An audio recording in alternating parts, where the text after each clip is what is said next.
I sat at the table, watching the food grow cold, much like my heart. Today was my birthday. It was also Leslie Buck's birthday, Catherine White's childhood sweetheart. I unlocked my phone and opened Leslie's social media page.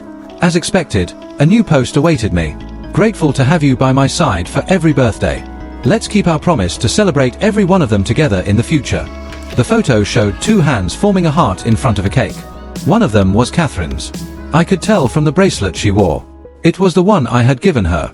I gave the post a like, then set my phone aside.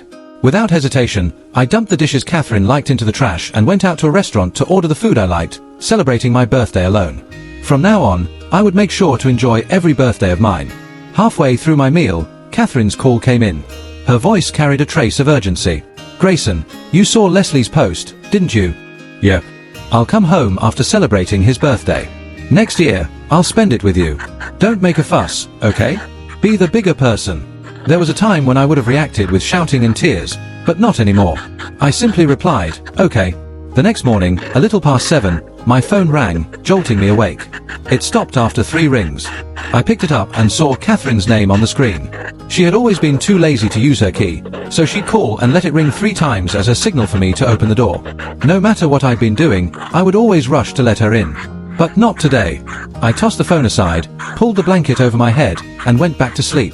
She knew where the spare key was, under the shoe rack by the door. I had stayed up until 3 last night packing, and my head still felt heavy. The phone rang a few more times, but I didn't bother to check it. I didn't know how much time had passed before I heard the sound of someone unlocking the door.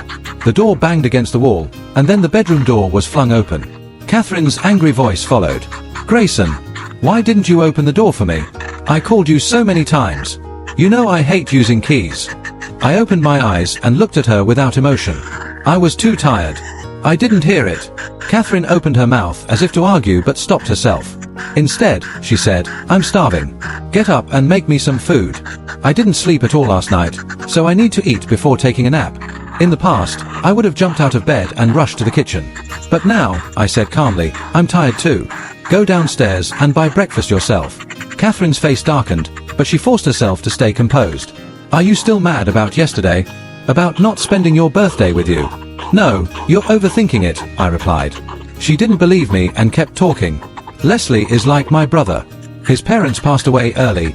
Who else would spend his birthday with him if not me? Don't be so petty. If you keep acting like this, I'll get mad." "You're right. It's only natural for you to be there for him." I'm not mad. Unable to sleep anymore, I got up and went to the bathroom. Catherine grabbed my hand and, with obvious reluctance, pulled out a red string bracelet from her pocket. "Here. Don't sulk anymore. It's your birthday gift. I chose something red to bring you good luck." I looked at the cheap red string and the dangling metal charm swaying with her movement. It felt perfunctory.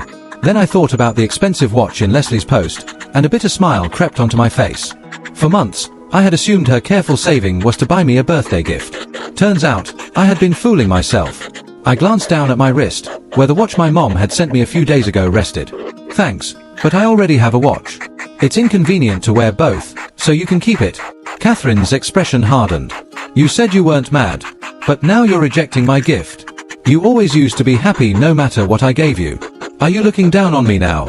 Her income wasn't high, and the gifts she gave me on my birthdays were always cheap, a few dollars, maybe a few dozen at most. Sometimes, she even forgot to get me anything. I had never minded. But when her birthday came, I always made sure to prepare a proper gift. Just last week, I gave her a gold necklace.